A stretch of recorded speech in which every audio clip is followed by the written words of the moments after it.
to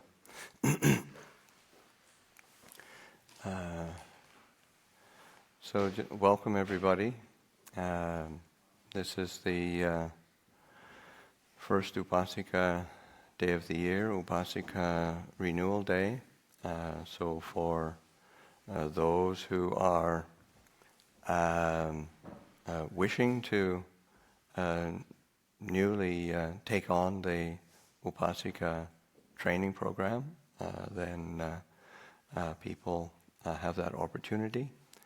And then for those who have been a part of it there's people here who've been here part of it for a long time. We've been doing it for a long, long time, many years. So that too, but to make that renewing the commitment to the Upasika program, and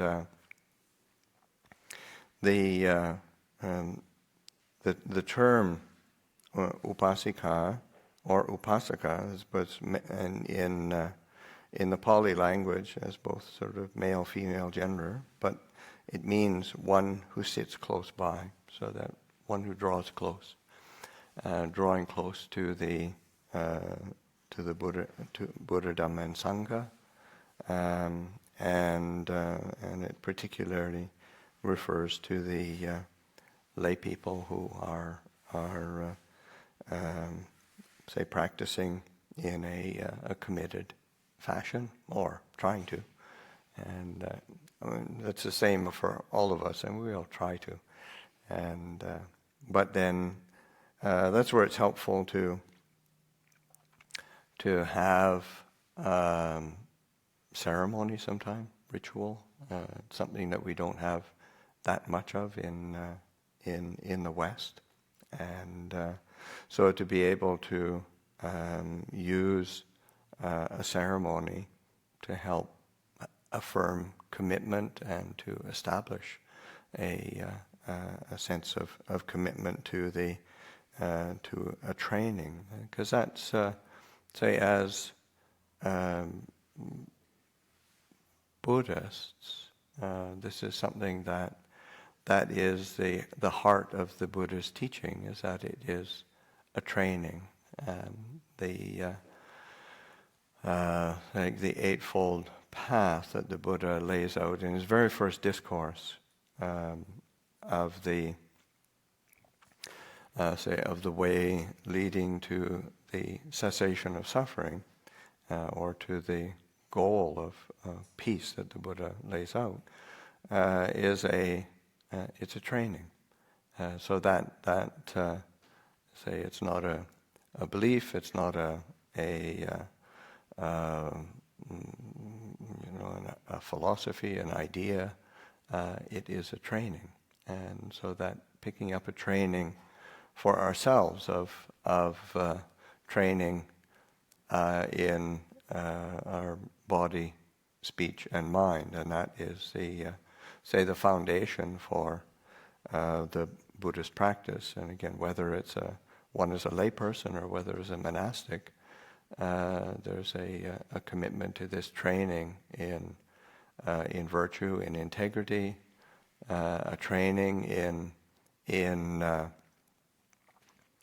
mindfulness and establishing the mind peacefully, a training in discernment and understanding, so that there's this commitment to training. So our as a Upāsikā to be taking that opportunity to pick up a training and have something a bit more fleshed out. So it's one of the things that we do, say within the program, is trying to have a structure that helps the lay people to practice and study together, and to having that renewing one's commitment to the 3 refuges, 5 precepts, and then through the year we have these daily or day-long study and practice sessions, that we try to cover different areas of the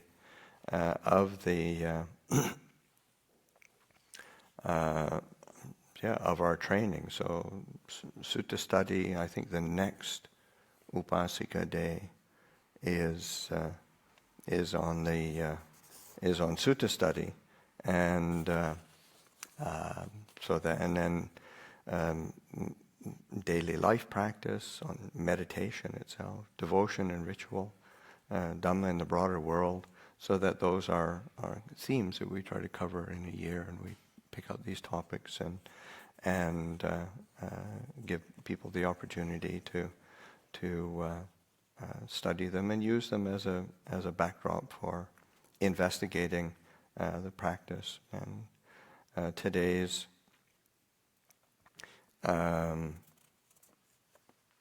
as I said, topic will be on the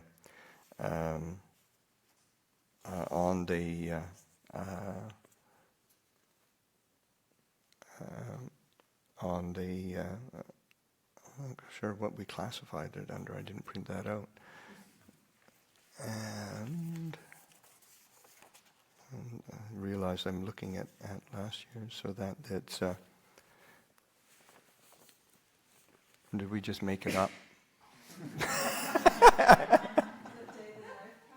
Okay. Yeah. I think that was what it was. We're trying to daily life practice, and so that what I'm using is Ajahn Chah's new biography as a basis to jump off into daily life practice, and of course introducing people to Ajahn Chah's biography that has just been completed, and we have.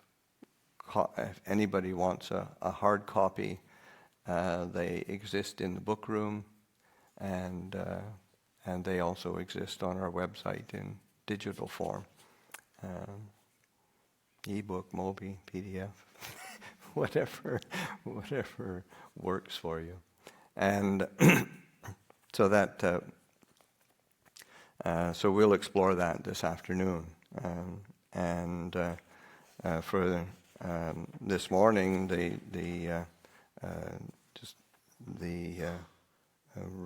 reflecting on the renewal of as a renewing one's commitment to the precepts and the refuges, is to recollect that the purpose of the whole program or the whole opportunity is to. And I'll just read from this. Enhance individual practice and increase self-discipline through making a formal commitment to spiritual training, to deepen both the intellectual and experiential understanding of Dhamma, and to have more supportive contact with like-minded people and the ordained Sangha, and to be better equipped to communicate the teachings to others. So that's an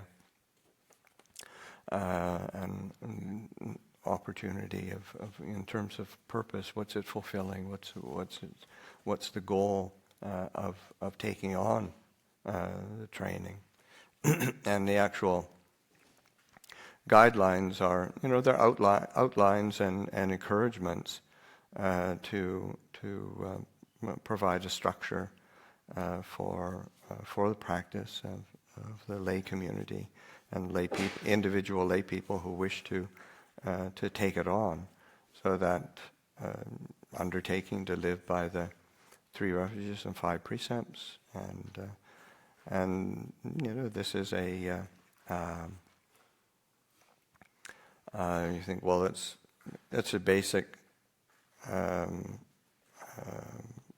foundation for Buddhist practice, but you start realizing how those implications and how it ripples out into your life, and how it informs the decisions and contact and the things that one does in the world. So it has a major implication.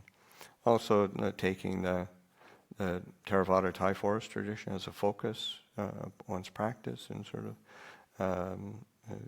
realize, okay, just take this opportunity to commit to this particular form, so you can get a sense of the flavor and how to apply it, because how we learn from things, because that's like the word training is has of course in this Pali language it's sikha and it's so like training, meditation training in understanding, but it's also learning. It's like that sense of what the Buddha is using as a training or a meditation practice is actually an education.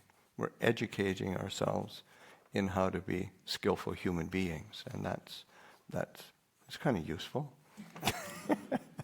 So that recognizing how to and then picking up a form in order to reflect on, well, what works, what doesn't work, where did I fall short, wow, that really worked. So that's it's part of the education. So that, and then trying to attend regular gatherings with other upasikas, and that either at the monastery or in homes, and you find there's a few people that have they gather together at their places, or that's like the whole sort of Portman gang. As began with that sense of beginning with a commitment to the Upasika training, and so that and then trying to visit the monastery and to take the refuges and precepts from time to time, picking up the lunar observance days and how to fit those into one's life, trying to keep a daily practice going. These are all somewhat ordinary, but they're also, when you start taking them all on, they start to inform your life, and that is really important, and that sense of creating a working knowledge of the teachings and understanding what are the basic teachings of the Buddha. It's like the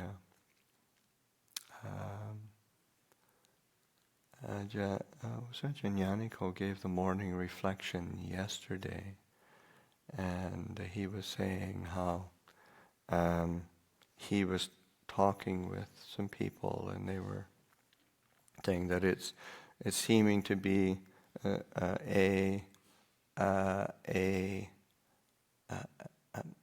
say like an understanding creeping into sort of Buddhist thought, that if you're not happy, you're not practicing properly.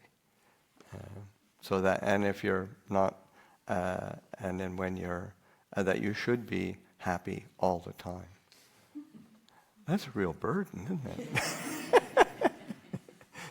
It's not, obviously practice makes you happy, but that to take on the perception that you've got to prop it up all the time, it's kind of a trap.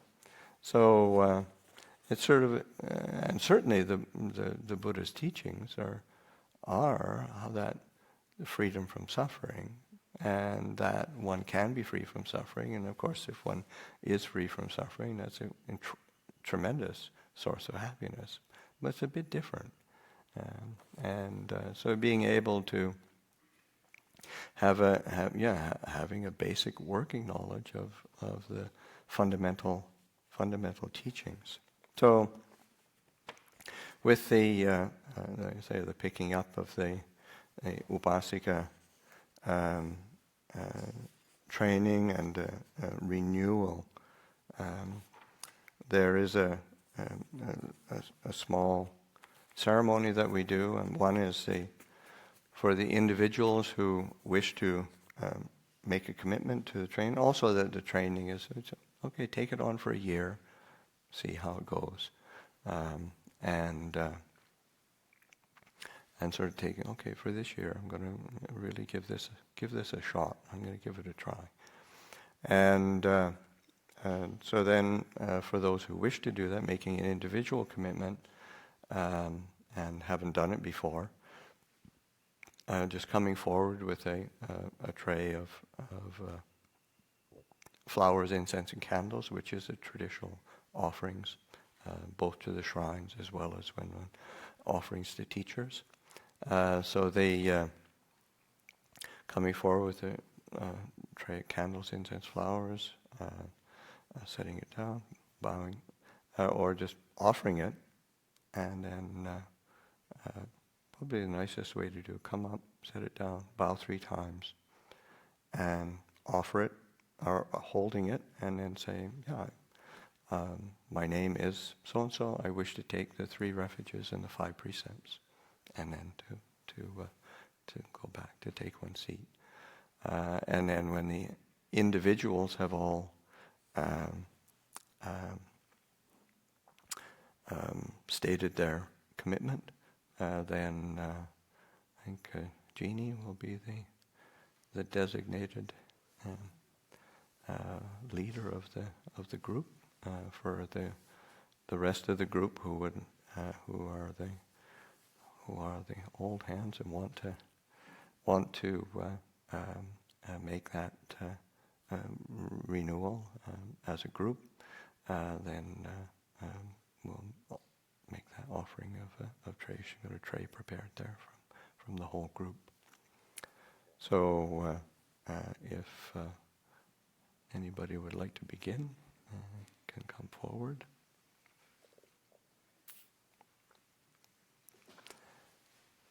It needs one person.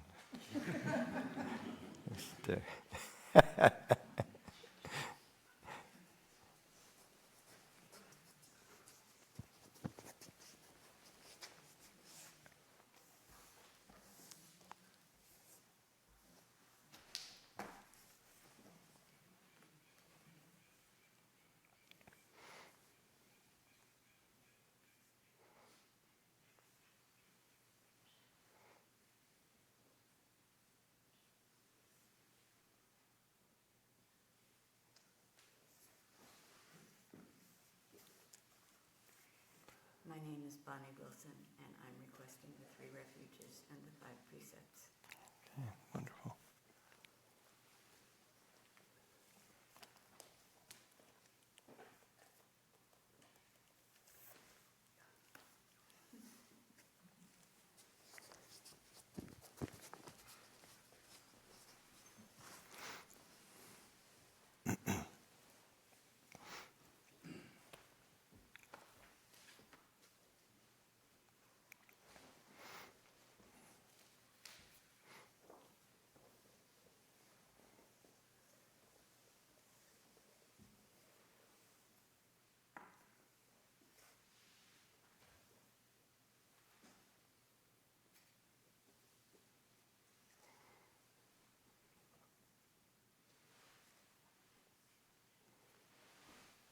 My name is Javier Mena, and I'm requesting the 3 refuges and the 5 precepts.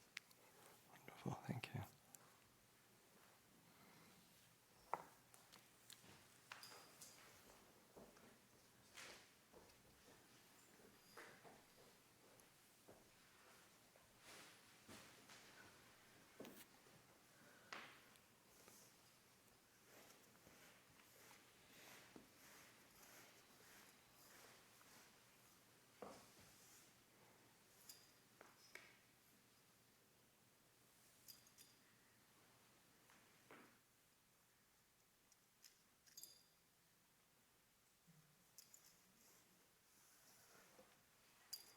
My name is Laura Spradlin, and I would like to take the 3 refuges and the 5 precepts. Okay.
is Theodore Quentworth, and I request the 3 refuges and the 5 precepts.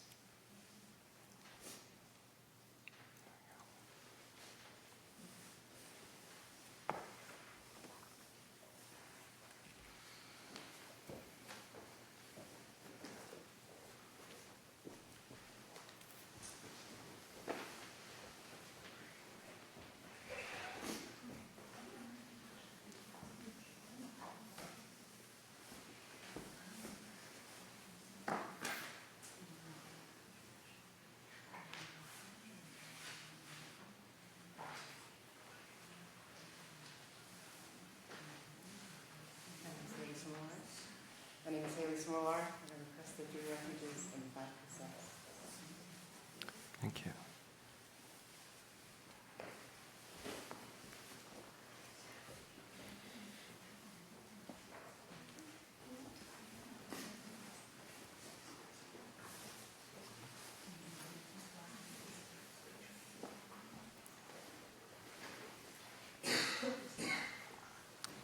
Okay, so it looks like we've got the individual people.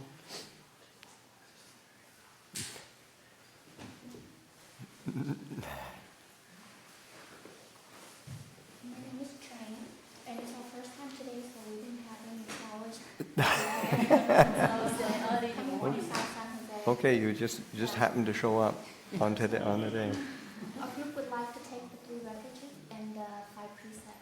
Okay, wonderful. Yeah, you'll plug in with everybody. That's great.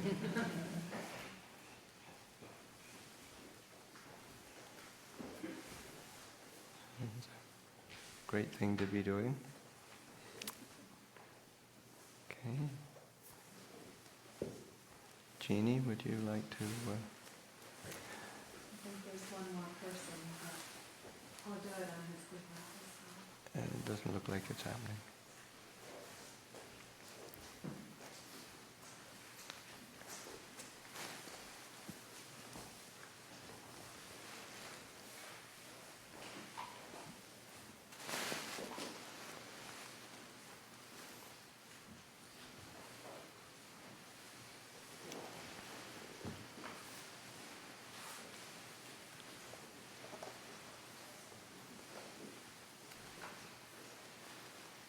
So on behalf of the returning Upasikas, we'd like to request the 3 refuges. Okay.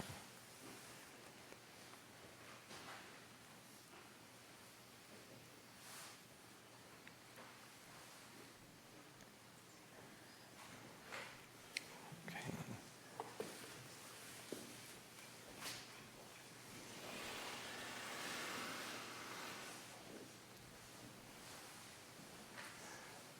Okay, so what page is the formal request on, for those who aren't so familiar with it? 126. 126. So it's on page 126 of the Chanty Brook, the dark brown book.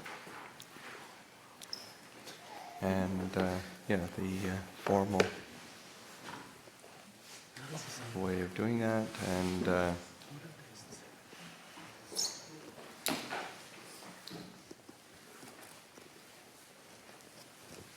maybe Jeannie, you could lead the group to begin the chanting.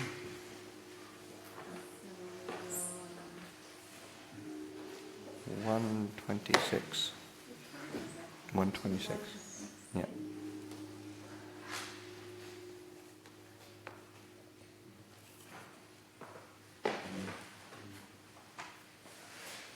So we can all bow a few times.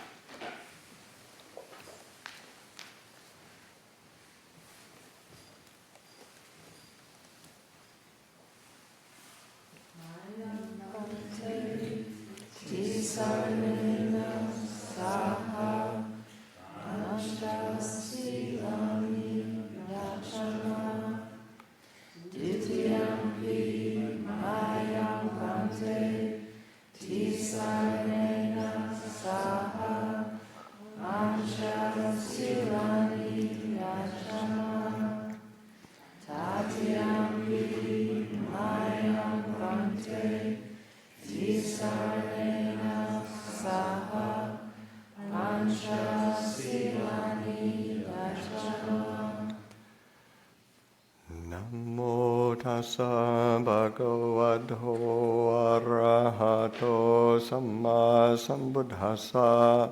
Namo tassa bhagavato arahato samma sambuddhassa. Namo tassa bhagavato arahato samma sambuddhassa. Namo tassa bhagavato arahato samma sambuddhassa. Namo tassa bhagavato arahato samma sambuddhassa. Namo tassa bhagavato arahato samma sambuddhassa. Buddhaṃ saranang gacchāmi. Buddhaṃ saranang gacchāmi. Dhammang saranang gacchāmi. Dhammam saranam gacchāmi. Sanghang saranang gacchāmi. Sangham saranam gacchāmi. Dutiyampi buddhaṃ saranang gacchāmi. Dutiyampi buddhaṃ saranam gacchāmi. Dutiyampi dhammang saranang gacchāmi. Dutiyampi dhammam saranam gacchāmi. Dutiyampi sanghang saranang gacchāmi. Dutiyampi sangham saranam gacchāmi. Tatiyampi buddhaṃ saranang gacchāmi.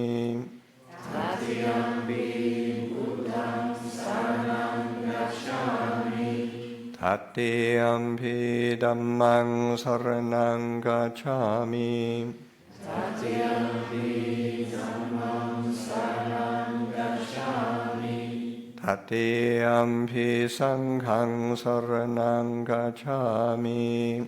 Tatiyampi sangham saranam gacchāmi. Tisaranakamanaṃ nititaṃ.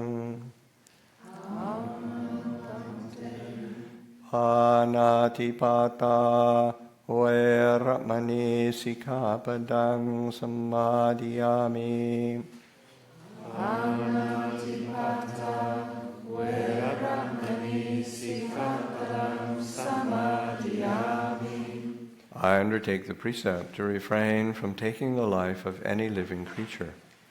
I undertake the precept to refrain from taking the life of any living creature. Adinadana veramani sikkhapadang samadhiyami. Adinadana veramani sikkhapadang samadhiyami. I undertake the precept to refrain from taking that which is not given. I undertake the precept to refrain from taking that which is not given. Kame sumichachara veramani sikkhapadang samadhiyami. Kame sumichachara veramani sikkhapadang samadhiyami. I undertake the precept to refrain from sexual misconduct. I undertake the precept to refrain from sexual misconduct. Musawada veramani sikkhapadang samadhiyami. Musawada veramani sikkhapadang samadhiyami. I undertake the precept to refrain from lying. I undertake the precept to refrain from lying.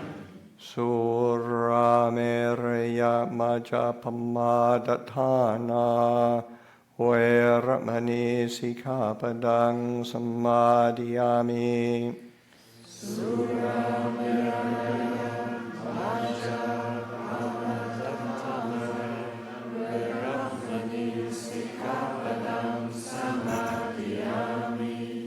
I undertake the precept to refrain from consuming intoxicating drink and drugs which lead to carelessness. I undertake the precept to refrain from consuming intoxicating drink and drugs which lead to carelessness. Imani panchasika pandani silena sukating yanti silena bhoga sambada silena niputing yanti tasma silang visota ye. Sadhu, sadhu, sadhu.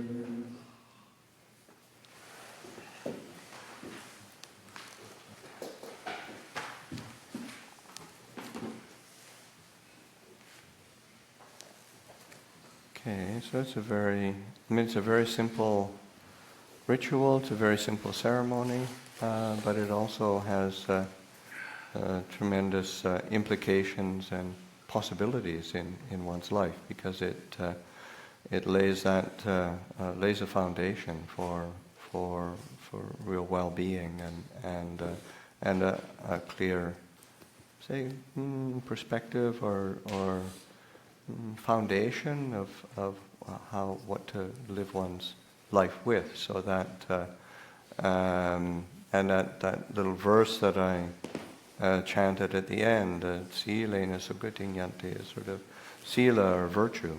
The precepts lead to happiness and well-being. Silena Bhoga Sampada, and say one's virtue is one's treasure. Silena Nibuting Yanti, the virtue and integrity lead to the end of suffering. So, therefore, it's good to keep sila. But it's that sense of sila. I think it's helpful to recollect as well when I say training, that in taking it in the Pali, silena, say like the phrase sikhapadang samadhiyami, what's translated as precept, is really basis of training, a basis of education, a basis of learning, so that we have this opportunity to learn from our actions of body, speech, and mind. That's our foundation of education, learning, study. So that this using the refuges which inform our perspectives, our views, or what we take when we say refuge, what do we rely on? So that relying on the Buddha, Dhamma, and Sangha as a foundation, as a basis. Our actions of body and speech informed by our precepts, and that's and it's not sort of, you're not trying to force yourself into a mold. What you're trying to do is understand the function, the use, the benefit, so that they are beneficial. So certainly one of the things that Ajahn Chah used to emphasize, I would say, the function of precepts is to understand intention or volition, which is it's not to sort of whip you into shape and keep you doing the right thing, but it's so you understand the impulses of mind, so that you know inside yourself what is skillful, what's beneficial, what's for my own growth and development, what's for the say difficulty and problems for myself and others. So that's is again the sense of learning, education. So let's see, Upāsikā renewal ceremony. And the meal offering has been made already.